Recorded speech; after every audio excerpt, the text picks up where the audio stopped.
Yes, there are a lot of sins humans perform, but there is one cardinal sin that once a brand performs, it can never be revived. And the worst part is every modern brand is taught to abide by this. See, whilst it's taught to be common sense that the goal of each campaign is to make sales, that is an incomplete vision, because look, humans, we're very emotional creatures, and that is how we're all raised and taught morals and manners. None of us is raised to be an insufferable piece of shit. So that's an average we all expect. So imagine you're at a gas station and someone just pulls up and asks for $30. What's your first thought? How can I get out of this situation without sounding like a prick? That's what every human thinks. But imagine if that person goes, hey man, can I have $30? I'll give you my new mixtape for it. Now, technically on paper, you are getting something in return, but it does not matter to you. It is irrelevant to you. You're still thinking to yourself, how can I get out of this situation? That is what every modern brand does nowadays. They just shove their product down their prospect's throat.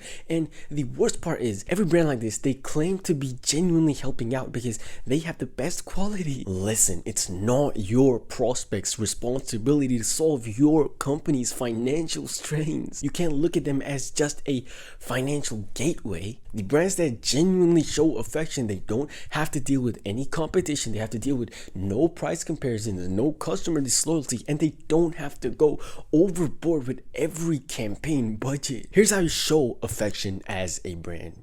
Give before you take. It sounds simple, doesn't it? But how?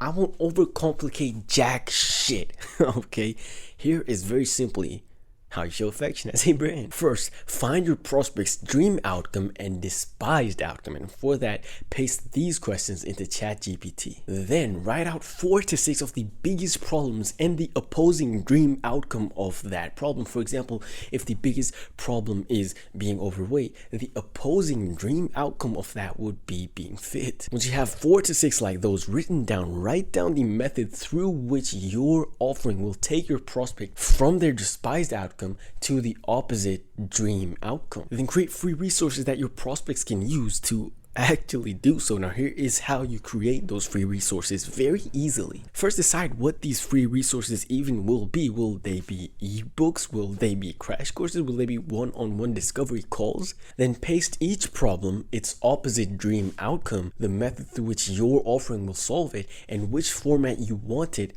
into ChatGPT, and ask it to create the free resources. Now listen, I personally never use AI for this. I don't promote using it either, but if you are a beginner, go for it. Once you have these free resources, you can just sprinkle them into your customer journey. It is as simple as that. You do not need to overcomplicate it. Sprinkle these free resources in and you'll turn a normal greedy brand into an affectionate, caring, lovable brand. Now, if the business owners watching this are serious about building a respectable brand of which prospects become advocates of, then read the letter I wrote you in the video description.